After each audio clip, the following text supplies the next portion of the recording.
sal ko'zimizni ochishga balkim vaqti keldimikin. Boladagi anonizm bu stress. O'zi bo'shashtirishni xohlaydi, qanaqadir stress faktor bor. Bepushtlik bilan juftlik kirib kelayotganda ko'ramiz. So'raymiz, ZAGSdan oldin analiz topshirmaganmidingiz? Nima qildinglar? Saqlanishni o'ylayapsizlarmi? Xayolligini bir uchiga ham kelmaydi. Agar sen sifatli bola xohlasang, sen bolani rejalashtirgin. Assalomu alaykum, hurmatli kuzatuvchilar. Bugun siz bilan yosh avlodni shakllantirishda uchrayotgan aktual muammolar haqida gaplashamiz. Bugungi mehmonlarimiz integrativ ginekolog, reproduktolog Siddiqova Nigora Marifovna hamda bolalar pediatri, integrativ pediatri Xabirova Jahona Daniyarovna. Assalomu alaykum, xush kelibsizlar. Assalomu alaykum. Tashrifingiz uchun minnatdorchilik bildiramiz va marhamat qilib suhbatimizni boshlasak. Demak, bolalarda uchraydigan kasalliklarga ko'pincha o'tib ketadi. Bu ammasi ham shunaqa edi. Qonida bor, bu nasliy degan qo'shtirnoq ichidagi qarashlarimiz yoki loqaydliklarimiz bugun qay darajada ko'p va qaysi joylarida e'tibor qaratishimiz kerak bo'ladi? Xo'p, endi bu keng mavzu. Ko'p bizning xalqimizga o'zi xos. Doktorga taqalganda olib borish. Lekin mana zamon rivojlanib, informatsion davrda yashamoqmiz. Odamlar ko'p ma'lumotlar olgan sari, onalar o'qimishli, kitob o'qib, o'z ustida ishlagan sari bolasiga yana ham e'tiborli bo'lishni boshlashgan. To'g'ri, bu 100% demaymiz, lekin 50% dan ko'p. Hozirgi paytda yoshi katta, masalan, qaynona, qaynatalar o'tib ketadi desa ham, onalar qanaqadir o'zini bolasidagi muammolarni sezib, doktorlarga olib borib, yilda 2 marta check-up qilib, tekshirish odat tusiga kiryapti. Bunga biz juda ham xursand bo'lamiz.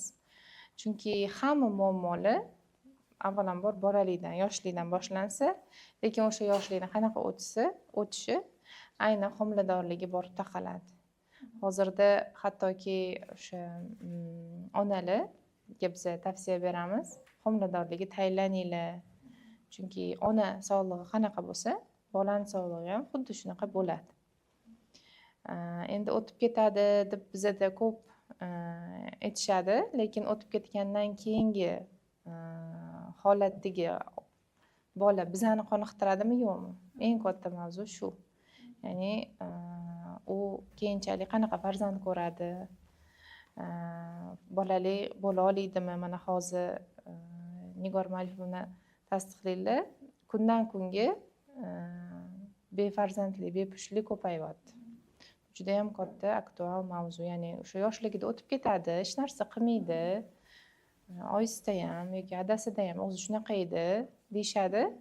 Lekin aynan turmush qurib, yana turmushga tayyorlanmasdan onalar umuman faqat shu sarpa yig'ib, ish bilan ovora bo'lgan bir paytda sog'liqqa ko'pchilik e'tibor bermaydi. Erga tegsa o'tib ketadi deydi-ku bizning xalqimizda. O'sha narsa erga tegsa ham hozir o'tmaydi. Chunki bilasiz, mana yeb ichayotgan narsamizda sifati yo'q. O'shaning uchun hozirgi zamonda o'tib ketadi degan narsa уже o'tmaydi. Ya'ni biz harakat qilishimiz kerak farzandlarimizni. Mana bu har doim shu narsani aytaman. Bola bu proyektda, bitta investitsiya, bitta biznes. Oldindan plan qilishingiz kerak.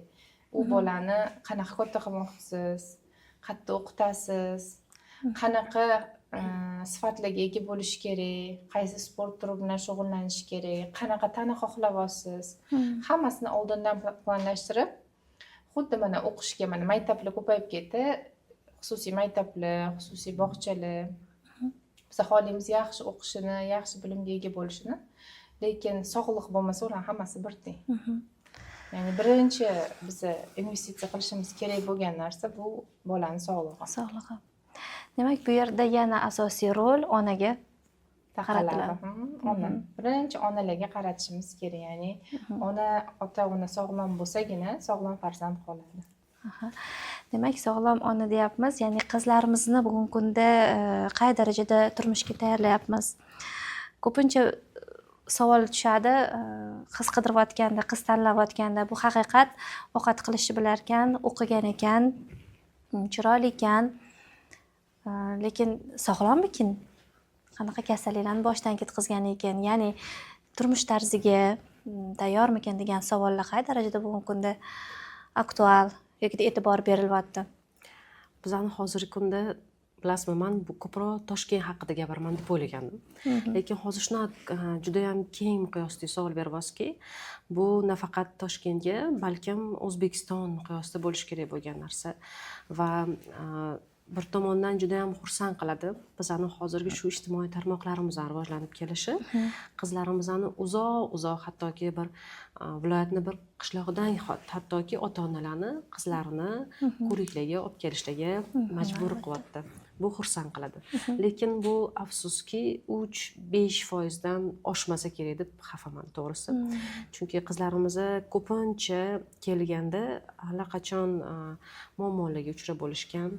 Bu muammo albatta qanaqadir ham asorat berib bo'lgan ahvolda kelishadi. Asosiy murojaat baribir turmushga berdim, endi homilador bo'lmayapti degan asorat bu o'sha. Afsuski shu murojaat bo'ladi. Keyin o'zi tekshirib ko'radigan bo'lsak, bu qiz hali hayotda biron marta ginekolog yoqda tursin, oddiy pediatrdan ham boshlamagan, shu darajada ko'rikka bormagan, tekshirilmagan qizlar bo'lib chiqyapti. Bu qanchalik muhim ekan bu oilada o'sha bir oilani olib ketishi. Xuddi shunaqa darajada muhimligini olish kerak. Ertaga buni o'zi, bu qiz farzandni o'zi yana bir avlodni katta qilishini hisobga olishimiz. Afsuski bu narsa orqada qo'yayotgani ham bor. Lekin xursand qiladigan taraflarimiz bor. Toshkentda ko'proq, lekin viloyatlardan qizlarni olib kelayotgan ota-onalar, nafaqat onalar, balkim otalar tomonidan ham sekin-sekin boshlanyapti. Qani endi shuni mana masalan mana shunaqa proyektlar doirasida kengaytirib ommaga qo'yib borsak, shu narsa haqiqatda ham aktualligini ertaga bir marta tekshirib sog'lig'iga amin bo'lib keyin turmushga bersak, bu bizani nafaqat sog'lig'ini, tinchligimizni, balkim o'y xayolimizga ham tinchligini beradigan narsada. Oilada o'ylang, o'zi shu sog'lom bo'lmagan ayolni homilador bo'lsa, qaysi darajadagi sog'liqqa ega bo'lgan farzandni ko'ryapti. Bu faqatgina oilani muammosi emas, balkim sotsial muammo ham bo'ladi, ijtimoiy muammo bo'ladi. Shuning uchun teg-tegidan bu xoh o'g'il bo'lsin, xoh qiz bo'lsin, o'sha o'zini mutaxassisiga olib borib ko'rsatilishi juda ham aktual shu kungacha. Agar shu narsani o'sha o'tib bo'lgan, bu yoshdan o'tib bo'lgan qizlarimiz yo o'g'illarimiz bo'lsa, demak undan keyingi mutaxassislarga murojaat qilishsin. Ya'ni xuddi shunaqa o'smir qizlarimizning ginekologlari, o'smir o'g'illarimizni, endi kim urologlarimizni ko'radi, ko'proq terapevt, endokrinolog, urologlarimizni ko'rishi, turmushga chiqishdan oldin ginekologlarimizni ko'riklari, mana shularni sekin-sekin boshlab borsak, albatta bizning xalqimizni yana ham sog'lomlashtirishga qarashgan bo'lamiz. Albatta. Va mana yaqinda bir loyiha bo'yicha ishimiz tushdi maktablar doirasida. Bizani xursand qiladigan mavzu shu bo'ldiki, demak 1 yilda 2 marotaba qizlarga UZI tekshiruvi qo'yilgan maktablarda. Bu ham albatta kelajak avlodni shakllantirishda, qaysidir kasalliklarni oldinroq aniqlashda juda ham muhim va yaxshi qadam deb o'ylayman. Sizni shunga munosabat et. Masalan, men 20 yil oldin maktabni bitirgan o'quvchi sifatida ayta olamanki, biz paytida unaqa bo'lmagan. Men o'zimni tariximni aytib bersam, masalan, men birinchi marta UZIga adashmasam shu 18midi, 19 yoshimda tushganman. Biror marta o'sha vaqtgacha, yo'masam onamlar doktor bo'lsalar ham, hech ham UZIga olib borish degan, qiz bolani ginekologga olib borish degan narsa bizning yoshligimizda bo'lmagan. Mana hozir xursand qilyapti. Hozir nafaqat davlat, balki onalar ham shu narsani o'zi tatbiq qilishadi. Bitta ko'ringlar, qanaqa rivojlanyapti, hammasi joyidami deb.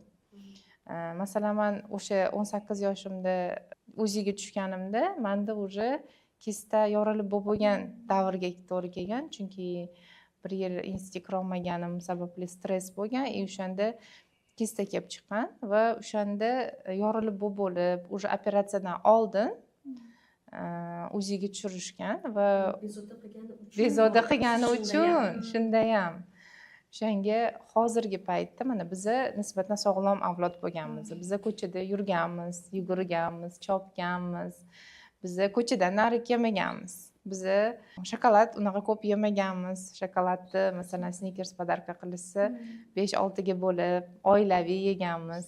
Yotib olib mandarin, sezon bo'lmagan mevalarni yemaganmiz. Shunaqa ko'p yugurganmiz. Konditsioner tagida yotmaganmiz. Hozir bolalar даже elementarni terlanmaydi. Terlash bu detoksda. Detoks sistema ishlamagan bolalarda hammasida jigarda muammo bor. Hammasini aksariyat men ko'rgan 14-13 yoshli bolalarning jigari katta. Endi ayniqsa agar u qiz bola bo'lsa-chi, keyinchalik estrogen dominирование har xil yomon kasalliklarga olib keladi bu narsa. Shuning uchun hozirgi zamonda oldingidek o'tib ketadi deya olmaymiz. Oldingidek o'sha bezovta qilgandagina borish уже o'tmaydi. Hozir xohlaysizmi sog'lom bola? Hozirdan boshlashingiz kerak.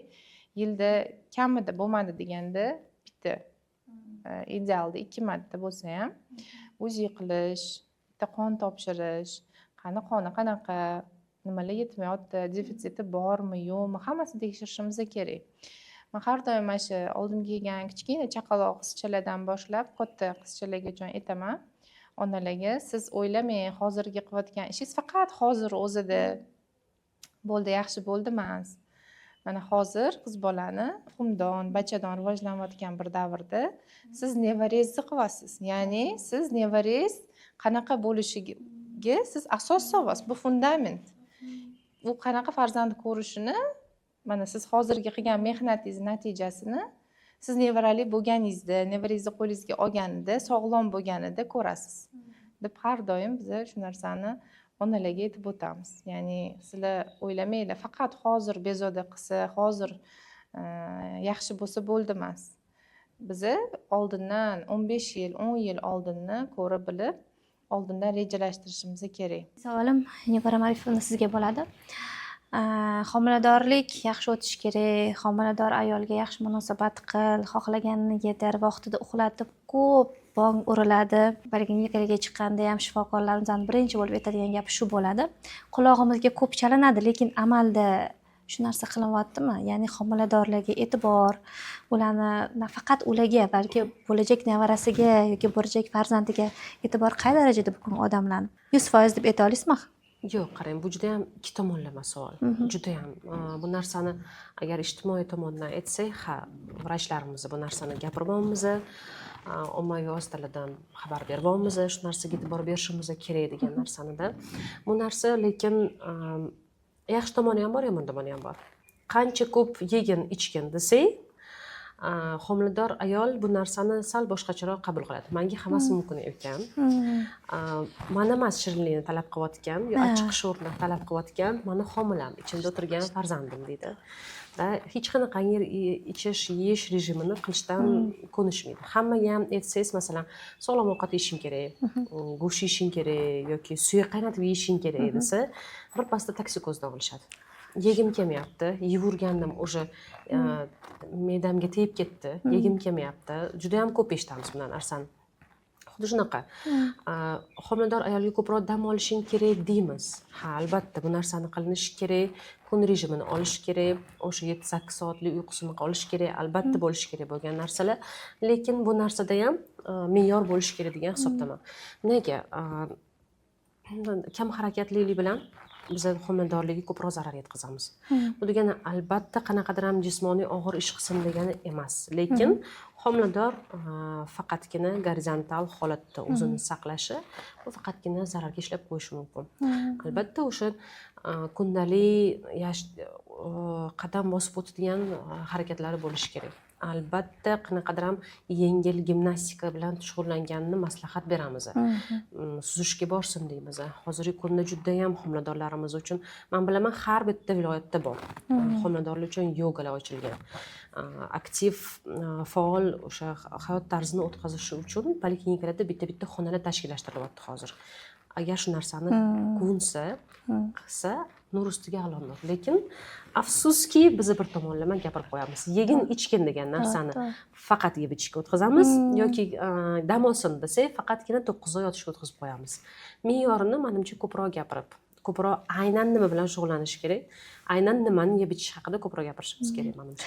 O'sha Mana kattalarimizni o'zini hayotida bosib o'tgan travmalardan kelib chiqib bunaqa maslahat berib qo'yishyaptimi? Yani men qiynaldim, sen qiynalmagin degan ma'noda bo'lsa kerakda.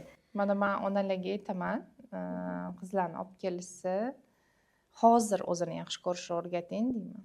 Keyin emas, keyin boshi urilib, sog'lig'i yarimta bo'lib, oilasiga, turmush o'rtog'i bilan munosabatlari buzilib bo'lib, yarimta bo'lib qolgandan keyin o'zini sevishni o'rganmasin. Hozir sevishni o'rgating. Qizingiz tanasini his qilishni o'rgansin. O'sha sog'lom tana qanaqa bo'lishini, qanaqa energiyaga to'lib yurish mumkinligini, o'zini hurmat qilib, qanaqa yaxshi ko'rish degani faqat o'ziga oro berish emas. Mana oldingda o'smirlarga aytaman, oldingda suv turibdi, ko'la turibdi. Sen suvni tanlasang, bu sen o'zingni sog'lig'ingni tanlaysan. Chunki sen nima ichsang, o'shanga aylanasan. Sen o'ylab ko'rgin, sen shu koladan qanchalik qimmat turasan? Qanchalik sana sog'lig'ing qimmat turadi? Sana sog'lig'ing eng muhim narsaligini yoshligidan singdirishimiz kerak, kichkina paytda. Bu narsa bo'lishi uchun ona o'zi shunaqa bo'lishi kerak. Aksariyat onalar, mana men qiynaldim turmushda, endi qizim qiynalmasin deb hozirdan qizlarga tatbiq qilishadi. Sog'lom ovqatlan. Eng qizig'i hozirgi mana yoshlar ham ko'pchiligi mana 12, 13 aksariyati o'zi o'qiydi. Mana Instagramda, Telegramda o'qishadi, kitoblar o'qishadi, qiziqishadi. Ozgina mana bu doktorlarga olib borib turtki bo'lsa-chi, mana doktor mana qilishing kerak, bundan qilishing kerak desa, bolaga zo'r ta'sir qiladi. Bola o'sha narsani onasidan ham ko'ra yaxshiroq eslab qoladi-da, o'sha dorilarni o'zi ichadi vaqtida. O'zini o'zi boshqarishni o'rganadi, ovqatlarni o'zi qilishni o'rganadi. Ya'ni bolaga bizni kichkina paytdan o'rgatishimiz kerak. O'zimiz birinchi misol bo'lishimiz kerak. Sportga borish. Men aytaman, har doim muntazam sport bo'lishi kerak. Inson hayotida bitta sport bo'lishi kerak. Bitta turi bo'lsa ham, ayniqsa ayollarga, qizlarga boringlar mana fitness, raqs hamma tomonlama tarbiyalaydi. Agar o'sha qiz mana 16-17 yosh qiz 10, 11, 12 yoshidan muntazam sportga borsa, onasi bilan yiliga 2 marta check-up qilsa, u turmush qurgandan keyin boshqachasiga ko'nmaydi. U o'zini qadrini biladi. U o'zini to'g'ri qabul qilishi, u o'zini yaxshi ko'rishni o'rganadi. Va uni hech kim xor qilmasligiga ham qo'yib qo'ymaydi. Nimadan qo'rqamiz qizlarimizdan? Ertaga bitta joyga uchsa xor bo'ladi. Ertaga kimdir uni qiynaydi. U o'zini birov qiynamasligi uchun avvalambor o'zingni qadringni bilishing kerak va o'sha qadrni o'rgatish, unga chiroyli kiyim olib berib maqtash emas, sani mana ona qizim, asal qizimsan deyish emas, balki unga sog'lom hayotni o'rgatish. Mana sog'lom bo'lish mana shunaqa bo'ladi. Mana shunaqa hayotda yashashing keraksan, mana shunaqa hayotga arziysan. Sen faqat bola chaqa tug'ib, xizmat uchun emas, balki seni tanang sog'lom bo'lsagina qolgan hamma narsa tatiydi. Farzandlaring ham o'shanda sog'lom bo'ladi degan mas'uliyatni biz kichkina paytidan singdirishimiz kerak. Bu normaga kirsa, tasavvur qiling, agar xuddi shu bolalar 10 yildan keyin umuman boshqacha bolalar bo'lishadi. Ko'chada mana Yevropalar chet elga chiqsangiz, ko'chalarda yugurishadi. Bizda bu narsa juda kam. Sportga aktivna borish rosa kam. Sport bu nafaqat tanani tarbiyalaydi, balki disiplinani tarbiyalaydi. Sportga borgan bola u qo'lida hamma narsa keladi. Chunki o'zini o'zi boshqarishni o'rganadi, tanasini boshqarishni o'rganadi. Bu aqliy faoliyatida ham juda ham ta'sirga ega. Shuning uchun biz o'rgatishimiz kerak, aynan ayolmi, erkakmi hozir o'zini yaxshi ko'rish. Ayniqsa bir xil bolalarni, o'g'il bolalarga aytaman, nafaqat qizlar haqida ko'p gaplashdi, o'g'il bolalarga. Orqasidan dori ichirib yurmang deyman, 10 yoshdan katta bola bo'lsa, o'zi ichsin. Ertaga hozir siz yugurasiz, ertaga xotini yuguradimi? Bu bola emas-ku. Bu mas'uliyatni o'zi bo'yniga olish kerak. Yo'qsa ko'p erkaklar nima qiladi? Dori ichmaydi. Nimaga?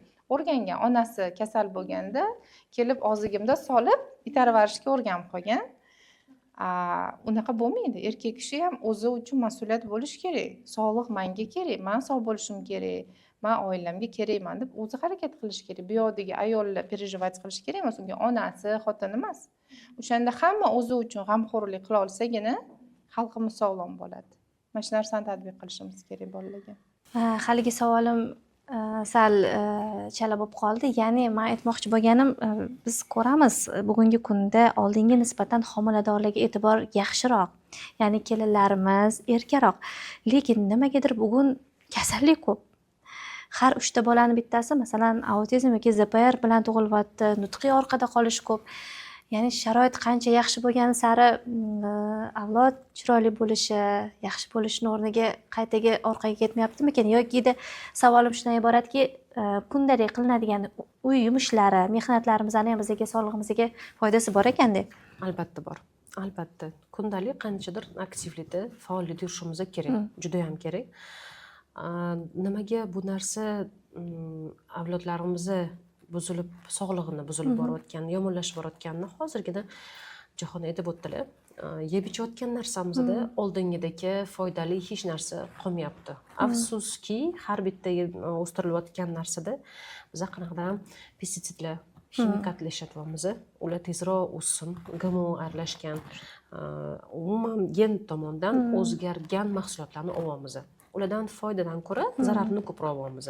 Ya'ni biz yomon tomonimiz aynan bizani xalqqa nisbatan aytish kerak bo'lgan narsa bu, masalan, bola chiqib ketayotganda nimadir yeb ketsin. Och ketma.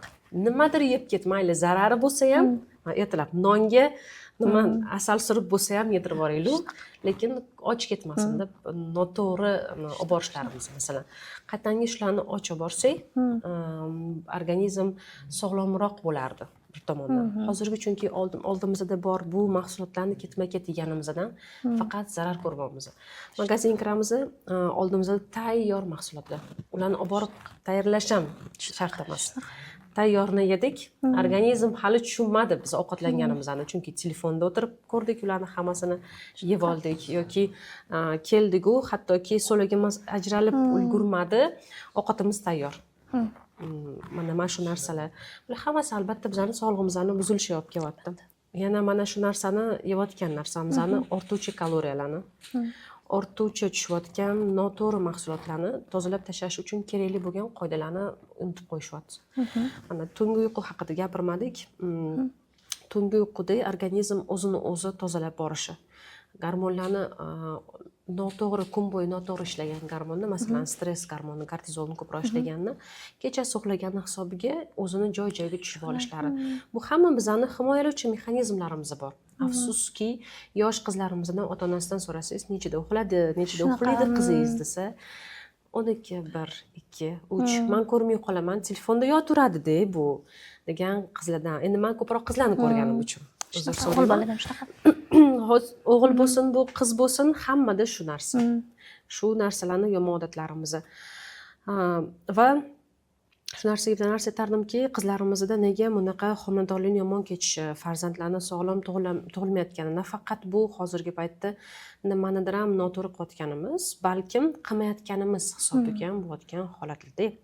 Masalan, kelishadi bir xil ayollar 4 marta, 5 marta homila tushish bo'ldi, homila noto'g'ri rivojlanish bo'ldi deyishadi. Genetikasini qarasangiz muammo yo'q, hammasi yaxshi, qoni quyilganmi degan savollar bo'lgan, lekin aslida qarasangiz umuman oddiygina kamqonligi. Oddiygina kamqonlikni, homiladorlikni olib keta olmaganligi hisobiga homilani tushishlari bo'layotganlarini ko'rasiz. Mana shularni ham mana nega shu yerda ota-onalarni qizlarni qanaqa hayz ko'rish haqida ma'lumot so'ramayotganligi qilmayotgan ishlarimizga kiradi-da hozir. Oddiygina narsa. Qanaqa his qilyapsan hayz paytingda o'zingni? Boshim aylanib ketyapti. Bu shunaqa katta signal bo'lishi kerak. Ona yugurtirib farzandini masalan o'smir holatda bo'lsa, o'smirlar ginekologga olib borishi. 18 yoshdan keyin уже kattalar ginekologga olib borishi. Qizim hayz ko'rganda shunaqa muammosi bor ekan. Nafaqat bu, balkim ichini ketib qolish holatlari bor qizlarimizdan hayz ko'rayotganda. Qizlarimiz hayz kelishdan oldin urushqoq, yig'loqi bo'lishlari, qorin ishib ketishi, o'zini ishib ketishlari, har safar immunitet tushgani hisobiga qanaqadir toshmalar ko'zatilishi, mana hammasi bizga signal omillar. Bolani, farzandingni ol, yugurtirib vrachga olib bor, kerakli aytganini qildir. Bu katta naqa bo'lmaydi-da. Vaqtida 2-3 ta narsani ichib ikkita uchta narsani qilmaydigan bo'lib va nimalarnidir ham qaytanga qo'shib bersangiz hayot tarziga bir pasda o'tib ketib, balkim bu men ko'proq aytaman shu patsientlarga, man siz bilan bitta ko'rishdim, man sizga hamma narsangizni yozib berdim, boshqa ko'rishmayman siz bilan xudo xohlasa. Mana shu vaqtda ko'rishsak agar, mana shu o'smirlik vaqtida ushlab qolsak agar, ya'ni o'smirlik vaqtida nimadir yomon kelayotganini bitta tutib oldik, davolab yubordik, inshaalloh bu narsa homiladorligiga o'tayotganida bitta tekshirib olish bilan tugaydi deb qo'yaman men. To'g'risi. Unda mana shunaqa kichkina qadamlardan boshlayverishimiz kerak. Demak, check-uplar bugungi kunda biz uchun juda kerak. Juda ham kerak. Juda ham kerak va bizga ko'p narsadan signal beradigan vositalar. Xo'p, bugun men sizlar bilan gaplashyapman. Demak, men jurnalist rolidaman va jurnalist bilamiz xalq dardini mas'ul shaxslarga yetkazadi. Bizada xalqimizda hali ham bor. Biz o'zimiz har kuni shu bilan duch kelamiz, ya'ni analiz yozgan vrach yomon vrach. Men vrachga yuborsangiz yoki yo'llanma bersangiz, yo'q bo'lmaydi, ular ko'p 2 million 3 millionlik analiz yozadilar. Yo'q, aslida analiz bizni sog'lig'imizni, ichimizdan xabar beradigan eng katta signal ekanligini hali ham bilishmayapti, menimcha. Men-ku aytaman, kattalarni-ku qanaqadir ham shikoyatlari bo'lishi, aytib berish oson. Bolalarda-chi? To'g'risida.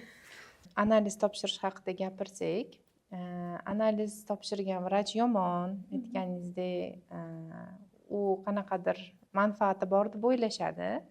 Lekin bitta analiz faqat o'sha bemor o'ziga kerak, ya'ni patsientga kerak. Doktor уже yaxshi vrach bitta bemorni eshitib, bitta gaplashganda taxminiy diagnozni qo'yadi. Mana masalan, menga kelishadi, menga tayyor analiz bilan kelishadi o'zi odatda. Lekin misol uchun analizsiz kelib qolsa, mana bolamni ichi qotadi misol uchun, yoki axlat qanaqadir boshqacha, yoki tanasidan hid keladi, qanaqadir shikoyatlar aytadi-yu, siz taxminiy bilasizda, o'shani mana bolangizda mana bunaqa bo'lyapti desam, ona qabul qilmaydi shu narsani.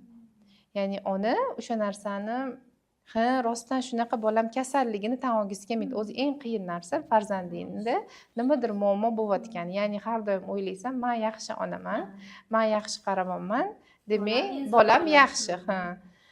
Tan olishi qiyin. Aksariyat holatda to'satdan doktorga kelganingda, mana bolangizda mana bunaqa muammo bor, analiz topshiring desang, qabul qilib olishi qiyin. Lekin o'sha analizni biz tushuntiramiz, o'ziga kerak.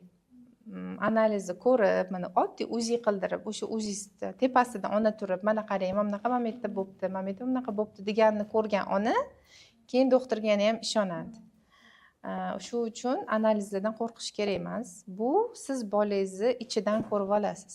Ichidan tahlil qilib olasiz. Rostdan siz yaxshi yo'nalishda ketyapsizmi, to'g'ri qaramoqmizmi, hamma narsa yetarlimi? Ba'zan shunchaki misol uchun tirnog'ida oqchisi defitsitlardan deymiz, lekin o'shani ham hech narsa qilmaydi, meni ham yoshligimda bo'lgan, o'tib ketadi deb qarashadi, lekin bu asli eng muhim mikroelementlar yetishmasligidan, misol uchun sink yetishmasligidan ham tirnog'iga oq tushib ketganda onalar e'tibor bermay yuraverishadi, o'zi shunaqa bo'ladi. Lekin biz bitta analiz qilganimizda srazu o'sha bilib olamiz, rostdan shu defitsit borligini. Ya'ni analiz doktorga kerak. Birinchidan aniq tashxisni tasdiqlashi uchun, taxminiy o'zi o'ylagan tashxisini tasdiqlash uchun va eng asosiysi patsientga kerak. Patsient o'zini kasalligini tan olishi kerak. Ya'ni rostdan menda muammo bor. Chunki muammoni tan olmasangiz, uni hal qilmaysiz. Oldin muammoni tan olamiz, qabul qilamiz, keyin bitta harakat qilib yechim beramiz. Agar u yo'q, meni bolam hammasi yaxshi yoki menda hammasi yaxshi deb tursa, unda biz yordam bera olmaymiz. U demak, unga davo kerak emas. Unga shu holati qoniqtiradi deb aytamiz. Shuning uchun yilda 2 marta analiz, даже doktorga misol uchun olib borib, misol o'zingiz uchun bazaviy biokimiya, bazaviy просто ko'rsangiz, hammasi yaxshi bo'lsa, xotirjam bo'lasiz. Lekin uni tushunadigan onalar bor, tushunmaydigan onalar bor. Lekin men hammaga aytaman, siz men tushunganingiz bilan doktorchalik tushunmaysiz. Bitta doktorga borib, ha, bolang zo'r degan galochkani qo'ydirib kelsangiz, siz ham xotirjam bo'lasiz, hayotingiz ham sekin, bolangiz ham yaxshi bo'lib yashayveradi. Xo'p, Nigor opa, ko'rsatuvimizda har safar beradigan shunaqa mashhur savolim bor. Biz vrachmiz, siz vrachsiz, lekin shu bilan birgalikda ayolsiz. Ayollar baribir ham emotsional bo'ladi. Men vrachlarni qahri qattiq degan taqdirda ham baribir ham ayollik, onalik instinktimiz bor-da. Sizda shunaqa jarayonlar, shunaqa vaziyatlar bo'lganmi? Ya'ni patsentingiz kasal, deylik og'ir kasal, unga aytishingiz kerak. Lekin etolmasdan qiynalgan, o'shani masalan o'ylab chiqqan, yordam berish qo'lingizdan kelmagan paytlarda o'zingiz qanaqa o'tasiz? Qanaqa sizda his-tuyg'ular bo'ladi? Narsaga bilasizmi, bitta hozir savol beryapsiz. Men ko'zim oldida kelayotgan oxir payt eng katta muammo deb aytolmayman. To'g'irlab bo'lmayotgan. Hali-haligacha bu narsa menimcha yana 10 yil, 15 yil qanaqadir ham aktualligini ushlab yechim topilmasa kerak degan mavzu bor. Bu 20 yashar, 23 yashar, 25 yashar qizlarimizda follikul qolmay qolayotgani. Kelishadi, tuxumdonlarda follikul yo'q. Lekin ular aslida sizga homilador bo'laman deb kelgan. Turmushga chiqqan, ozgina vaqt o'zim homilador bo'larman degan, lekin afsuski umuman follikul qolmagan ahvolda keladigan qizlarimiz bor. Ular ham kelganda aytadi, hayzim buzilgani uchun oxir keluvdim yoki mana davolanayotgandim, baribir homilador bo'lmayotgandim deb keladigan qizlarimiz bor. Mana shunaqa vaqtda ichingiz achiydi. Ichingiz achiydi, lekin baribir gapirishga majbursiz. Eng og'iri menimcha shu bo'lsa kerak. Boshqa ko'p narsada baribir aytasiz, sizni yo'lingiz bunaqa yo'lingiz bor degan baribir variantlarni bera olamiz. Lekin mana eng og'irlari mana shu eng yosh ko'rganim 17 yashar qizchada ko'rganman. 2 marta hayz ko'rganlar, shu bilan hayzi to'xtagan. Genetikasi top-toza, hech narsa muammo yo'q. Lekin follikul o'sha 2-3 ta hayz ko'rishga yetarlicha bo'lganim, shu bilan hayzdan qolgan qizimiz. Hayzim yo'q deb kirib kelganu, biza qarasak, tuxumdonlar ham bo'm-bo'shligini ko'rganimiz bo'lgan. Ota-onaga aytamiz albatta bu narsani. Afsuski, bu yerda yechimi yo'qligini aytamiz. Mana shu yerda ham shu sizlarni olib chiqayotgan yaxshi proyektinglardan foydalanib qolishga olardim. Baribir sizlarda hozir kengroq omma ko'radi.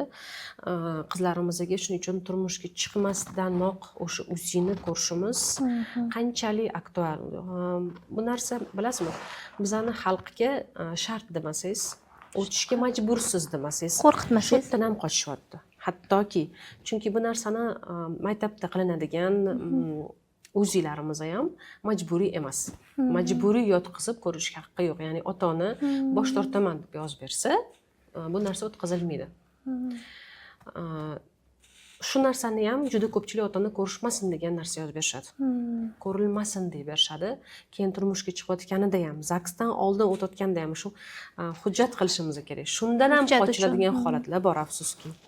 Bilasizmi, qanchalik chiroyli yoki chiroyli emas aytilsa ham aytaman. Bizda o'sha erkaklar bepushligi ko'payib borayotganda ham biz bepushtlik bilan juftlik kirib kelayotganda ko'ryapmiz. So'raymiz, zagsdan oldin analiz topshirmaganmidingiz? Shu spermogrammani shunaqaligini ko'rmaganmidingiz desa, ota-onalar, ko'pincha ota-onalar birga kelishadi bepushtlikda. O'sha yosh katta ota-onalar aytishadi, "Voy, turmushga chiqmagan bo'lsa qanaqa topshirishadi" deyshadi-da. To'g'risi xalqimizga shu narsalarni ham sal ko'zimizni ochishga balkim vaqti keldimikin. Qaysidir qizni oilada guldek qizini olib turmushga shu ikkala juftni bog'layotganimizda, menimcha uylanmagan erkakni spermogramma topshirishi bu menimcha uyatli narsa bo'lmasa kerak deb o'ylayman. Bir qizni baxtsiz qilib, qaytadan keyin bepushtlik deb shunaqa holatlar bor. Afsuski, eko ham yordam bera olmaydigan. Bepushtlik bilan hayotini kechib o'tmasligi uchun yoki ajrashib ketib, ajrashgan tamg'asini olmaganligi uchun ham, birovning hayotini buzmasligi uchun ham bu narsani o'tkazishimiz shart. Xuddi shunaqa qizlarga UZI o'tkazilyaptimi? O'g'il bolalarga ham. Voyenkomatdan oldin tekshiriladi deyishadi. Menimcha o'shani ham hamma ham qabilmaydi. Zagsdan bilaman 60, 70, 80% erkaklar topshirishmaydi spermogramma. Keyin bizaga bepushtlik yo'q deb kelishganligingizda afsuski bitta-ikkita spermatozoid ham topmagan holatlarimiz ko'p bo'ladi. Shuning uchun bu narsa bizani xalqimizga qilinishi kerak qilinishi shart degan narsa bilan o'tkazmasangiz, buni ham afsuski hammaga qilib rutina deydi ruschasiga, shu narsani hammaga kirg'iza olmaymiz. Bu kasallikni kelib chiqish sabablari o'zi nimaga, nima uchun follikula bo'lmaydi? Follikul bo'lmaydigan qizlarimizni genetikasidan qidiramiz o'zi. Aslida umuman yo'qlar. Lekin juda ham kamlari-chi.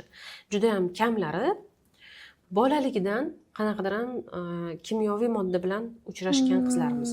Juda ham ko'p mana nafaqat qizlarimiz, balkim o'g'il bolada ham shu azospermiya, ya'ni eykulyatda umuman spermatozoid yo'q holatda kelganlarida ham tekshirsak, o'sha onani juda ham shu 90-yillarni farzandlarida ko'p uchradi. Ona emizolu o'zi bilan dalaga olib chiqqan farzandini ishlayvergan va ustidan pestitsidlar sepib o'tilgan holatlar bo'ldi. Hozirgi kunda bu narsalar yo'q-ku deyishingiz mumkin. Hozir unda qatdan kelib yo'qotdi. Hamma yeb ichayotgan narsalarimizni yomonligidan va o'sha vaqtida vrachga murojaat qilmasdan chuqur kamqonlik bilan tug'ilgan ayollarimiz, tug'ilgan qizlarimiz, to есть onasi juda ham og'ir kamqonlikda yurgan yoki umuman boshqa narsani yetishmovchiligi, nafaqat kamqonlik. Bu kamqonlik bizga yaqqol analizda birinchi bo'lib oson ko'ra olishimiz mumkin bo'lgan bir tahlilda. Qolganlarini hamma analizlarda ham, hamma afsuski hamma patsientlarimiz ham o'sha yozib berilgan hamma analizni topshirib kelaverishmaydi. Biz aytolmaymiz, mana mana mikroelementing yetmayotgan ekan deyishimiz uchun ikkita analiz tasdiqlab ketish kerak bizga baribir shu narsani. U narsani hamma ham doktor hammasini topshirishim shartmi? Doktor palonchi laboratoriyada o'zini nima deysiz, manfaati borki, sho'tga yuborib topshirtiryapti. Doktor mana shuni ichmasa nima bo'ladi? Bir kunda shuncha tabletka bo'lyapti-ya, qanday ovqat yeydi? Savollar bilan chiqmasizmi? Bu narsa cho'zilib ketaveradi. Masalan, 13 yoshida, 12 yoshida pediatrlar tomonidan to'g'irlanishi mumkin bo'lgan narsalarni to'g'irlab o'tib ketmadikmi? Ertaga u ginekolog qabuliga homilador bo'laman deb kirib kelganida biz uni 10 baravar ish bilan ko'proq qilamiz. Bir oyda to'g'latib ketishi mumkin bo'lgan narsani biz 1 yil cho'zilib davolashimiz mumkin. Lekin davololsak, lekin davololmaydigan holatlarimiz kelyapti-ku, o'sha 17 yashar, 18 yashar, 20 yashar qizlarimizda kelganda tuxumdonlarni bo'm-bo'shligini ko'rganmiz-ku. Bu narsa o'sha vaqtida qaralmagan qizlarimiz. Vaqtida qaralmagan onadan tug'ilgan qizlarimiz. Vaqtida mumkin emas shu narsa, shuni yema demagan ota-ona, buvi, dodalarimiz. Va xuddi shunaqa mana bu senga foyda bo'ladi, bolam deb yedirib ichirilmagan mahsulotlarimiz deb hisoblanadi. Mana boya aytdik-ku, hozir narsa ko'p, nimaga qolding sog'lom bo'lishgan. Hozir mana patsientlarimdan kelib chiqib, o'zim ona sifatida aytishim mumkin.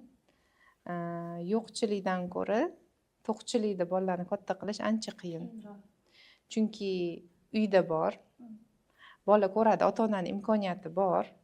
Magazinga kirsangiz, 3 ta qator rang-barang, chiroyli, shirinliklar, befoyda narsalar, eng foydali narsalar burchaklarda qo'yiladi faqat. Даже marketingda shunchalik hamma narsa ko'p. Asli yo'q emas. Mana ko'pchilik o'ylaydi, sog'lom turmush tarzi bu qimmat. Yo'q. Siz o'sha yoshligingizga qayding, 20 yil oldin uyingizda nima bo'lardi yeb yurishga? Sezonida olma o'ring. Kimdirlar даже o'sha meva sotib olishga imkoniyat bo'lmasa, daraxtlardan mevani terib yerdik, qo'qa qilardik, daraxtga chiqardik, meva yerdik. Nimaga? Chunki uyimizda unaqa ko'p meva bo'lmas. Hozir daraxtlarni qarang. Hammasida to'kilib yotibdi narsalar. Biror bitta na kattalar, na kichkinalar olib terib yeydi. Nega? Chunki to'qchilik zamonida yashayapmiz. Haddan tashqari to'q. Ya'ni yeydigan narsa ko'p, lekin yeydigan narsamizning sifati yo'q. Mana kuni o'zim o'tirib xafa bo'lib ketdim. O'sha yoshligingizga qayt, sumalak qilingan xonadonda biz kimnikida sumalak qilinar ekan deb kutib o'tirardik-da. Ya'ni banka berib yuborgan, menga ham ozgina ber. Hozir unaqa emas. Olib kelishadi, qaramayapti bolalar. O'sha uni o'rnini bosadigan aytganingizdek ximikat, pastalar o'rnini egallab oldi. Asal esa katta gap. Demak, biz bolalarni faqat hozir qiladigan, bundan buyog'iga zamon bilan hamnafas qiladiganimiz faqat ularni tibbiy immunitetini shakllantirsak, ya'ni tanlashini shakllantirsak, Biz eng katta qiladigan ishimiz farzandlarimizga nima to'g'ri, nima noto'g'riligini o'rgatish. Ular baribir xohlasa ham, xohlamasa ham o'sha etapdan o'tadi. Mana biz aytamiz, shirinlik yema, uni yema. siz uyda aytasiz yemadim, lekin u bola ko'chaga chiqqanda siz boshqara olmaysiz. Xo'p, siz yoshligidan siz o'zingiz mana sog'lom ovqatlanib o'rgatib kelsangiz, o'sha uyda bola shu narsani yeb o'rgansa, qanaqadir vaqt bo'ladi, u ayniydi, ko'radi, o'zini his qiladi. Oshqozoni og'rib qolishi mumkin, ichi ketib qolishi mumkin. Ha, deydi, bu yoqdan ona, yo'q, bu foydali emas, bu zarar deb aytib tursa, taqiqlash kerak emas, aytish kerak, yo'naltirish kerak. Mana bolam, bu yo'ldan yursang bu makonga olib keladi, masalan, to'g'ri yo'l, mana bu qiyshiq yo'l. Tanlov sendan. Xohlaydimi, xohlamaydimi, u baribir fast food yeb ko'radi. Chunki o'rtoqlari bilan yeyishi bor. Lekin asosiy uyda sog'lom ovqatlanish bo'lishi kerak. Ya'ni bizani ota-ona sifatida vazifamiz ham shu. Uyda sog'lom muhit yaratish. Uyda prioritetga, ya'ni nima deydi, eng yuqori o'sha cho'qqiga sog'liqni qo'yib qo'yishimiz kerak. Ya'ni sog'liq birinchi o'rinda. Bu degani biz sog'lom ovqatlanamiz, sport bilan shug'ullanamiz, yilda 2 marta check-up qilamiz va doktorga borib UZI qilish bu norma degan tushunchani farzandlarimizga hozir singdirsak, keyingi avlodlarda qiynalmaymiz. Chunki ular ham o'zini farzandiga xuddi shunaqa e'tiborli bo'ladi. Bitta yo'limiz shu. Ya'ni biz u polkalarni полностью olib tasha olmaymiz. Faqat shu tushunchani hosil qilish farzandlarimizda nima foyda, nima zarar. Va bu o'z mehnatini beradi. Vaqt o'tib u bolalar o'rganadi. Ming aynib ko'rsa ham, ming yomon narsa yeb ko'rsa ham, lekin u xayolida shu fikrida sog'lom ovqatlanish haqida, sog'lom bo'lish haqida tushuncha bo'lsa, u keyin o'zgarmaydi. Mana men bitta patsiyentim gapi zo'r esimda qolgan, 15 yosh qiz edi. Endi biz постоянно check-up qilib nazorat qilamiz. Ya'ni oilaviy bo'ladi u udim. O'zligi hammaligi doktorga borishadi, oilaviy doktorligi bor. O'shanda aytyapti, men institutga tayinlanmanman de. Mana shu vaqtida to'g'ri ovqatlanib, vaqtida o'sha vitaminlarimni ichib yursam, miyam 2x ishlaydi deydi. Ya'ni уже 15 yosh, u уже katta, u уже biladi tanasiga nima kerak va rostdan mana shu onasi bekorga olib kelmabdi degan fikrga mana 15 ga kirib bilyapti. Endi tasavvur qiling, undan u qanaqa homilador bo'ladi. U o'sha aytganimizdek yogaga ham boradi, u o'sha vaqtida check-up ham qiladi. U farzandlariga ham shunaqa e'tiborli bo'ladi. Boshqa odamni Aybdor ham qilmaydi, ha. U uni atrofida ham o'shanga mos insonlar uchraydi. O'shaning uchun bizga bu nafaqat doktorlar gapiradigan, bu tarbiyaviy masala. Ya'ni bu global muammo. Buni biz xalqqa o'rgatishimiz kerak. Hozirgi paytda eng qimmat narsa sog'liq. Eng qimmati sog'liq. O'shaning uchun hamma yeyotgan narsamizni o'lchab yeyishimiz kerak. Bolalarimizga ham shu narsani o'rgatishimiz kerak. Bu hayotda eng valyuta desak, mana eng qimmat valyuta bu sog'liq va vaqt. Chunki sog'lig'ing bo'lsa, vaqting bo'lsa, qolgan hamma narsa o'zi keladi. Demak, biz faqat qizlarni emas, sog'lom turmush tarziga shu bilan parallel o'g'il bolalarni ham, chunki ular biror bitta oilani mas'uli, boshqaruvchisi bo'ladi. Xo'p, keyingi savolimiz qanchalik noqulay bo'lsa ham, biz onanizm degan kasallikni ko'p eshityapmiz. Haqida fikrlaringiz? Xo'p, boladagi onanizm bu stress. Sabab stress, ya'ni bola uni o'zi bilmagan holatda qiladi. O'zini o'zi bo'shashtirishni xohlaydi. Qanaqadir stress faktori bor va u stressni u ko'tara olmaydi. Bolalarni ongi, ya'ni miyasi stressga chidamlilik darajasi 8 yoshdan keyin, 9 yoshdan keyin emotsiyalarni boshqarishni o'rganadi. 12 yoshdan keyin prefrontalniy kora degan soha o'sishni boshlaydi. Ya'ni u stressga ustойчивый bo'lishi, ya'ni stressga chidamliligi rivojlanadi. U oldindan plan qilishni o'rganadi 12 yoshdan keyin. Ya'ni mana masalan bola oila muhitida stress bo'lyapti. Bo'ldi, u bola o'sha holatni har doim shunaqa bo'ladi deb qabul qiladi. U tushunmaydi bu vaqtinchalik stressligini, bu vaqt o'tib ketishini tushunmaydi. Va bola o'zi tabiatdan bo'shashib yashash kerak. Ya'ni u beg'am, betashvish bo'lish kerak, lekin u emotsional yuklama olsa, ya'ni stressga tushsa, u qanaqadir o'sha yo'ldan chiqishni o'zi xohlamagan holatda uni miyasi shuni xohlaydi, bo'shashishni xohlaydi. Va bir marta tanasi o'sha organizmni his qilib ko'rgan tana keyin shuni qayta xohlaydi. Bu yerda bolani ayblash yoki ota onasini ayblashdan foyda yo'q. Bu yerda bolani emotsional holati bilan va ruhiy holati bilan ishlash kerak. Ya'ni bu yerda oila muhitini to'g'irlash kerak, bolani chalg'itish kerak va miyasida yo'q, bo'sh vaqt emas. Mana miya rivojlanib o'sib kelyapti. Qanaqadir stress faktor bo'ldi. U stressdan tiklanish uchun organizm o'zini zaxirasidan ishlatadi. Oqsil, yog', mikroelementlarni miya tiklanishi uchun. Miya ham hujayralardan iborat. Qanaqadir stress bo'lganda o'sha hujayralar zararlanadi. Va o'sha zararlangan joyi tiklanish uchun organizm tiklashga harakat qiladi. Agar bolada tiklashga resurs bo'lmasa, ya'ni u defitsitda bo'lsa yoki qayerdadir yallig'lanish bo'lsa, yallig'lanish bu degani urush degani. Xuddi urush bo'layotgan davlat rivojlanmagandek, yallig'lanishi, qayerdadir shamollashi bo'lgan bola rivojlanmaydi. Agar uni tanasida yana virus bo'lsa, bakteriya bo'lsa, immuniteti past bo'lsa, o'sha miya tiklashga kuchi yetmaydi. Ya'ni o'sha stressni yengib o'ta olmaydi. Shuning uchun bolani birinchidan emotsional muhitini to'g'irlash kerak, ikkinchidan o'zini sog'lig'i bilan ishlash kerak. Bu sog'liqdagi muammo. Chunki har xil muhitda katta bo'lgan bola ham, hammasi ham anonizmga uchramaydi. Bu 2-3 faktorlarning yig'indisi bitta bo'lganida bolada shu holat uchraydi. Ya'ni bu yerda faqat psixolog yoki faqat doktor bilan emas, faqat oila bilan emas, balki hammasi baravar ishlanadigan muammo. Jahona, demak siz integrativ pediatrsiz. Sizga kelayotgan o'sha 3 yoshgacha bo'lgan bolalardagi kasalliklarning ildizi qayerdan boshlanyapti? Qanaqa kasalliklar bilan ko'p 3 yoshgacha bolalar og'rimayapti? Bizani mana O'zbekiston sharoitini aytadigan bo'lsak, bizda eng aktual muammo bu oqsil yetishmovchiligi. Aksariyat 3 yoshgacha bo'lgan bolalarda mana xalqimizda eng ko'p uchraydigan muammolardan bittasi displaziya. Tos suyagi rivojlanmasligi, kindik churrasi, har xil tanadagi mushaklarning bo'shligi eng ko'p uchraydigan muammo. Bizani mana 3 yoshgacha bo'lgan bolalarda ko'p holatlarda 70-80% shu narsani ko'ramiz. Ya'ni oqsil va biriktiruvchi to'qima yaxshi rivojlanmaganligi. Buni ko'pincha sababini qidirsak, bizni homiladorlikka borib taqaladi.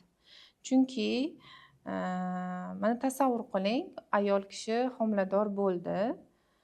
U havodan oziq-ovqat olmaydi. U shu onada bor narsadan tirik bitta jon chiqadi. Endi tasavvuringiz uchun mana shu qo'lingizni kesib tashlagandek.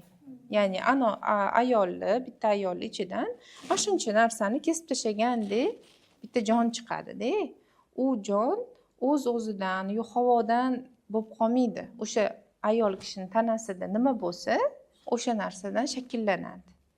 Endi tasavvur qiling, yoshligidan mana shu e'tibor berilmagan, o'zidan qo'rqib borilmagan qiz, turmushga chiqqan, sanki qad bo'lding, xohlaganingni ye desa, u keyin fast food yeydi, shirinlik yeydi, mumkin ekan deb. Oqsil mana go'sht yemasa, toksikoz bo'laman deb, misol uchun, suya sho'rvalar ichmasa, ya'ni sog'lom ovqatlanmasa, undan qanaqa bola shakllanadi. Bu qurilishga o'xshaydi.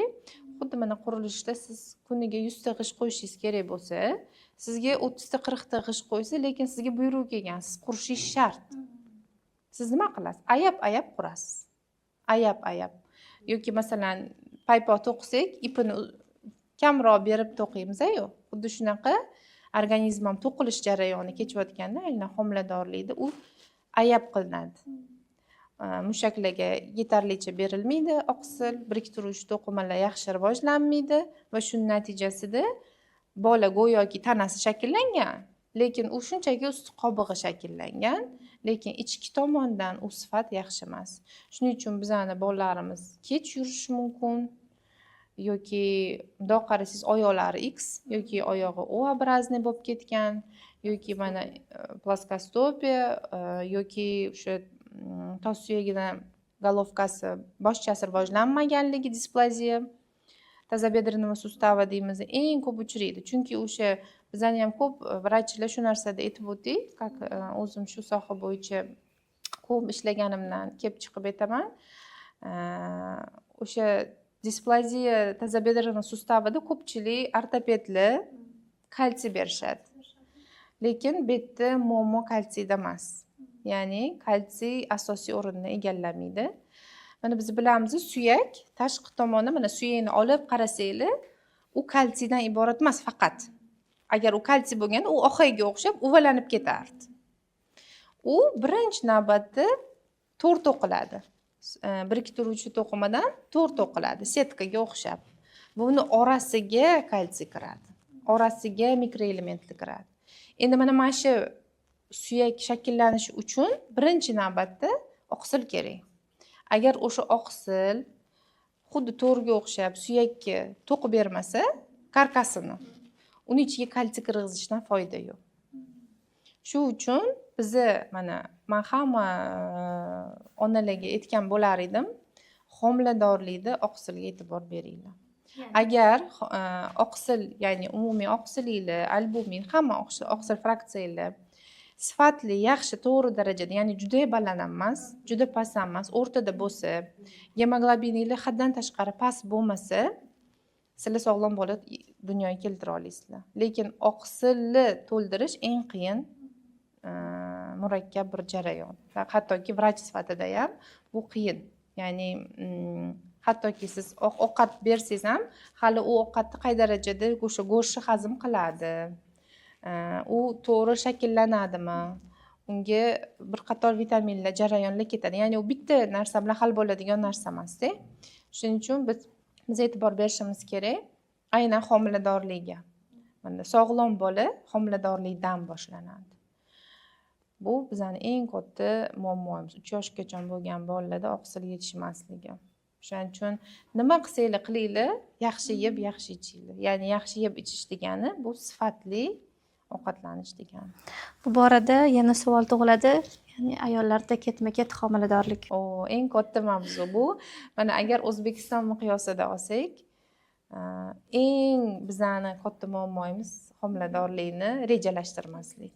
Umuman rejalashtirish ayollarimizda yo'q. Mana yangi tug'ib kelishadi, chaqaloqni olib kelishadi. Men so'rayman endi, xotin kelsa ham, nima qildinglar? Saqlanishni o'ylayapsizlarmi desam, xayolligini bir uchiga ham kelmaydi.